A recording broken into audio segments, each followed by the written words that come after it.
Hello YouTubers, just thought I'd share with you my dehydrated storage. There's some cabbage that I did, corn, carrots, tomatoes. There's also a can of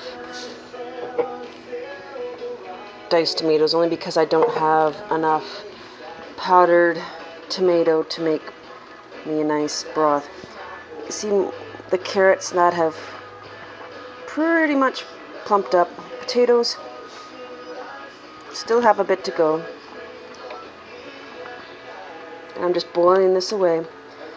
And we got a green pepper. There's some red peppers in there too, onions and cabbage. But strictly my dehydrated storage to see how I can cook it and how well it turns out. Now I'm also going to add in my canned elk.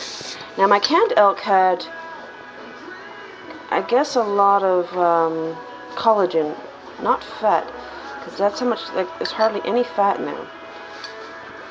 Because I had to process my meat a little longer than most people, because my canner, my altitude, I found my meat gelled. You can see that in there.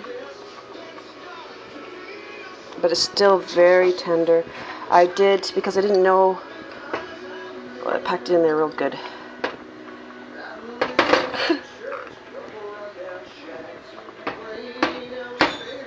I packed it in the fridge because I was afraid that it would go bad, but it really didn't go bad. I was told that it was good and sealed and shouldn't have had any problems with it. This is going to take a while, I think.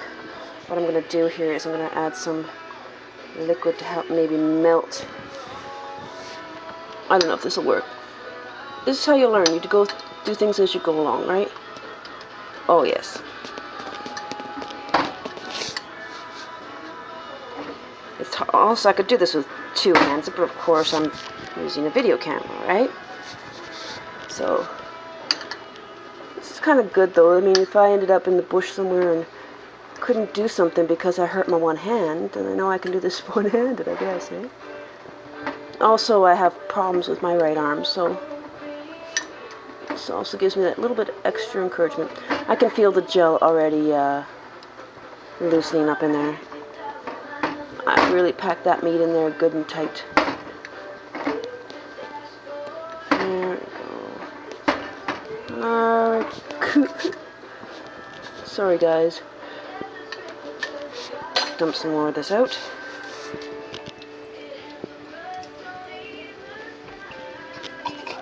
You hear that? There we go. Perfect.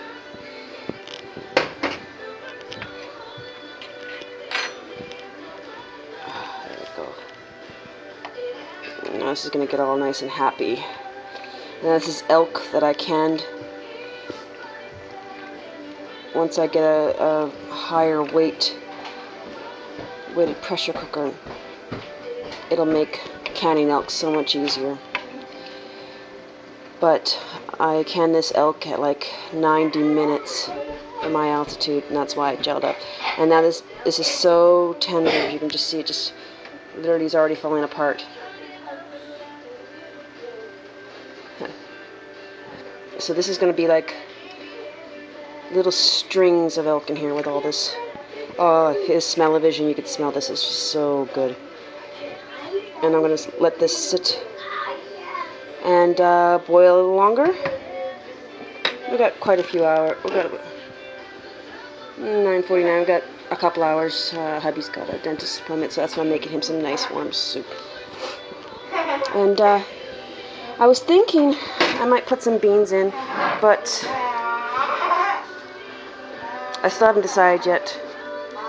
I'm not a big fan of beans, especially beans he doesn't know about.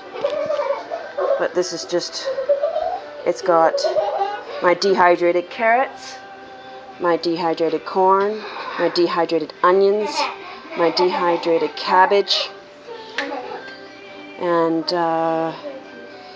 some green peppers. Not a lot. and a little bit of red pepper, bell peppers. It's just already falling apart. Just, oh, look at that. Elk is so awesome. Oh, and I also did put some garlic in here too, salt and pepper. We're gonna let that enjoy.